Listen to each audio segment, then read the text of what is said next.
Alright guys, welcome back to the channel. It's a brew day today. First Big Hugo's getting all his stuff together. We got the grains there, we got some Golden Light DME. Hot bags are behind there.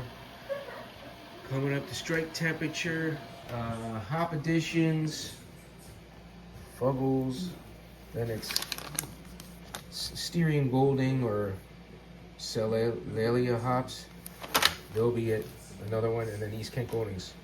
So yeah guys, so what we're doing is we're doing a Witchwood Hobgoblin Dark Ale clone.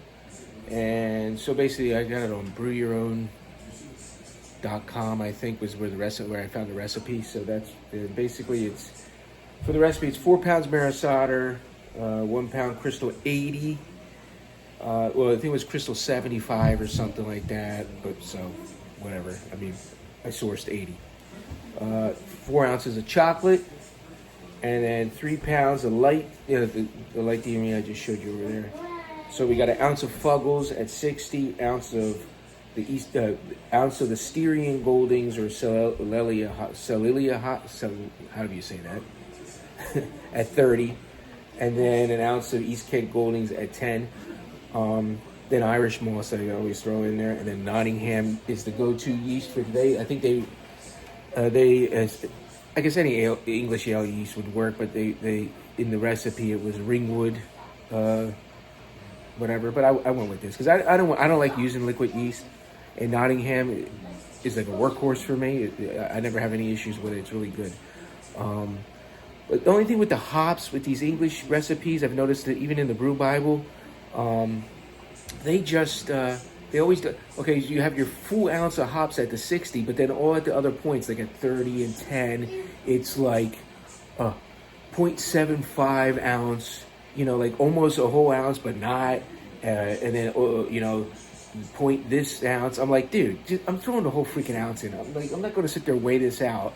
It's not that many hop additions to sit there and warrant me weighing this out anyway, on a partial extract brew. So I mean, yeah, and I think I think it's supposed to be like a 5% beer, I believe, or 5.5. I'm not too sure. I forget.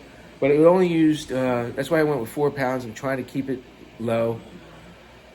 But with my hydrometer, the efficiency is always up to 1090, even if I use 4 pounds or not. Don't get me started with that. We've been there, down that rabbit hole, and I guess we're going to keep going down there. But anyway, regardless, the recipe is supposed to be 5%, so I'm shooting for that. So 4 pounds, like I said, I think they used 9 pounds of grain Marisada. It was 9 pounds, and then the rest of the specialty malts. So let's see what we're doing here. We're at 1040. We're shooting up. The only thing I hate about this, trying to get this right, I hope I don't overshoot. That's the thing. It's like you got the heat on, and even though I'll kill the heat at like say 155, it'll keep shooting up to 160. You know what I'm saying? Once you kill the heat, unless I take this whole pot and shove it off to the left or something. I don't know. All right, guys. So I'm gonna bring you back after I dough in and give it a couple mix. So be right back. All right, guys. Here's what we're looking at. And so we're all doughed in. I'm gonna put the cover on and mash for an hour. Hey Siri, set a timer for an hour. Oh, of course she didn't hear me. All right, guys, I'll bring you back in an hour. All right, guys, it's been an hour on the mash, and now we're just coming up to the boil.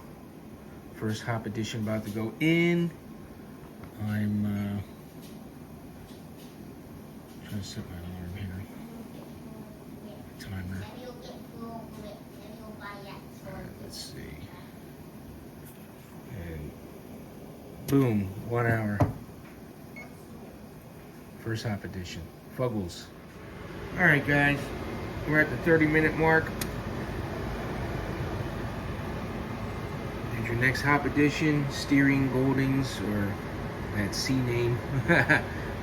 And yeah, the last 15 will be Irish moss sitting over there, and which I have to pick up more of. I only got a little bit left. Might be using it up today. Yeah, might just toss that all in. I don't know. Gotta see. Yep. All right. And then I'll bring you back when I do the next hop edition of East Kent Goldings. Very good. Boom. There's 10 minutes of the boil. You can hear my fan running because all this steam. Oh, look at that dark brew, man. Yeah, this looks like it's going to be a nice brew. Color-wise, anyway, I'm liking the color. All right, so you know the deal. I'll bring you back when it's about when I'm gonna, right before I pitch the yeast, and we'll see what the the grab reading is gonna be. All right, guys, that's a wrap, and we got clean the pots like always, and that's the color looking good. Nice and nice dark ale for the holidays coming up. So this will be like, and 2 weeks from now will be like Thanksgiving-ish. So, it's a holiday brew. What bubbles? Yeah, I'll get the bubbles in a minute, son. Hold on. And we are, as always, what did I say? 1090. As always. So, there's no way. But whatever. I mean, you have the hop particulars in here and stuff. So, who knows what's really affecting it. And I really don't care. Because if you go by your recipe, see, we're looking at 1091. Because it's way above that 1090 mark. So 1091, or does that go by twos? Let me see. 8, yeah, it goes by twos, so 1092. 1092 on this brew, but hey, whatever. If it's 5%, but it says it's a 10% beer, I'll take it, whatever. All right, guys, so we'll bring you back in 2 weeks, and we'll see where we're at here with this. And Craig Tube, he comes on Fridays. So now you can see my pantry back there because my son left it open. He wants a snack. So let me go do that, and I'm going to pitch the yeast first. And until we do it again, my friends, remember, let's set sail.